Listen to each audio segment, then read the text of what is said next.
Hello everyone, welcome back. Let's have a look over a new temperature sensor that will be TMP101NA. And for that, we need to visit the website that will be controleverything.com. And here we have to search on for this particular sensor. And let's see what we got here. It's a digital temperature sensor with alert function. As you can see, some more features are on this in front of you, and you can also purchase the sensor right from here.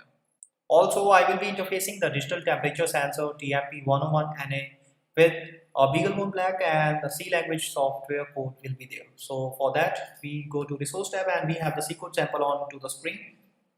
Click on it and you can get the code. You can download it from this website as a zip file.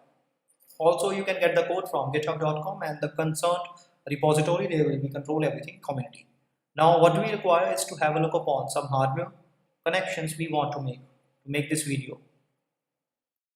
Well, for the hardware connection setup, the first thing we require is the BeagleBone Black, which you are able to see on my screen.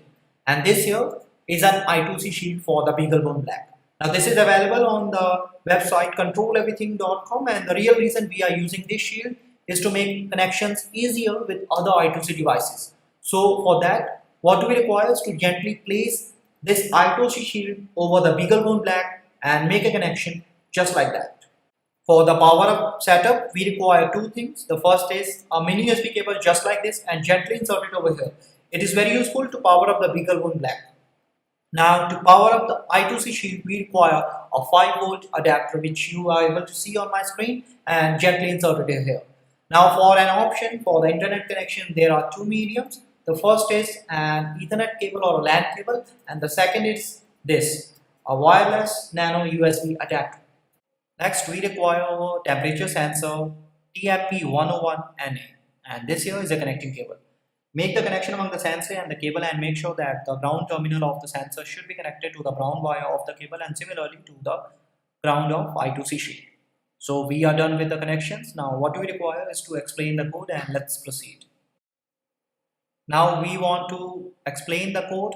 Let's interface that, and for that we need to log into github.com, and after that we need to search upon for the repository that will be control everything community, and here we go.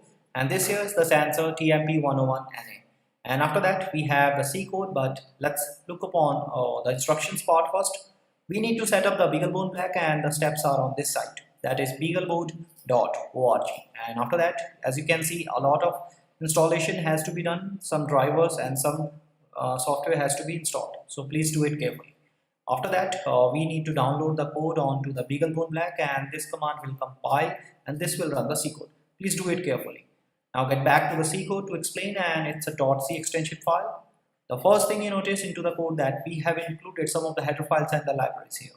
And in the void main function, we are going to check whether the I2C bus is open or not, and the address of the sensor, that will be 0x49. Now in the writing section part, we are going to select configuration register 0x01, and we are going to send a command for continuous conversion comparator mode 12-bit resolution, that will be 0x60, and here it is. Then we have a sleep of 1 second. After that, we are going to read 2 bytes of the data from the register 0x00, as you can see, temperature data, and here we have the conversion of the temperature data using some of the formulas described clearly in the datasheet for TMP101NA. At the end, we have the output to be displayed onto the screen, which is the temperature in Celsius and Fahrenheit scales. So this is how the code looks like. Now let's see how it works.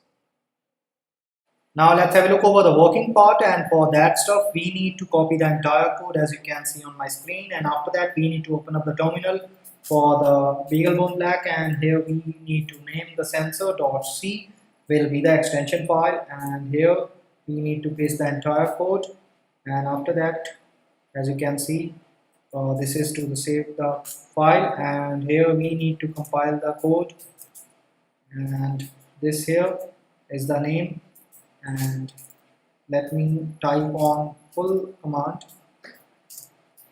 This is the full command, as you can notice on my screen, and when I run it, the code has been compiled successfully. Now for the working part, as you can see, this is the command.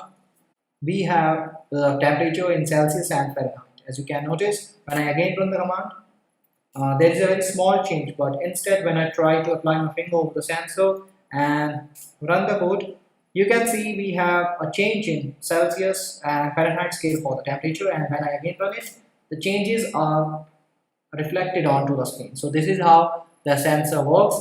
Now let's have a look over the applications and some of the benefits.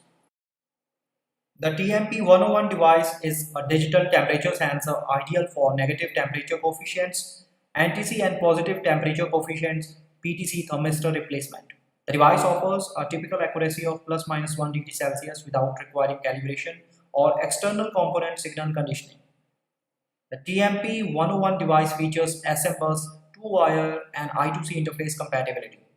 The applications of this sensor are power supply temperature monitoring, computer peripheral thermal protection, cell phones, notebook computers, battery management, office machines, thermostat controls, and a lot more. Well, you can have this sensor and you can purchase it from controleverything.com, and you can get the code from resource tab. From this site, you can download the code as zip file. Also, you can get the code from github.com, and the repository there is Control Everything Community. In the end, I would like to make it clear that if you have any doubts regarding any part of this sensor or video, you can have your queries on controleverything.com, and you can post your comments on the community page on this website. For articles and blogs, you can have a look over on instructables.com. And to subscribe more video tutorials like this, you can have a look over our YouTube channel. In the end, I hope you enjoyed this video and had a good one yourself. Thanks a lot for watching.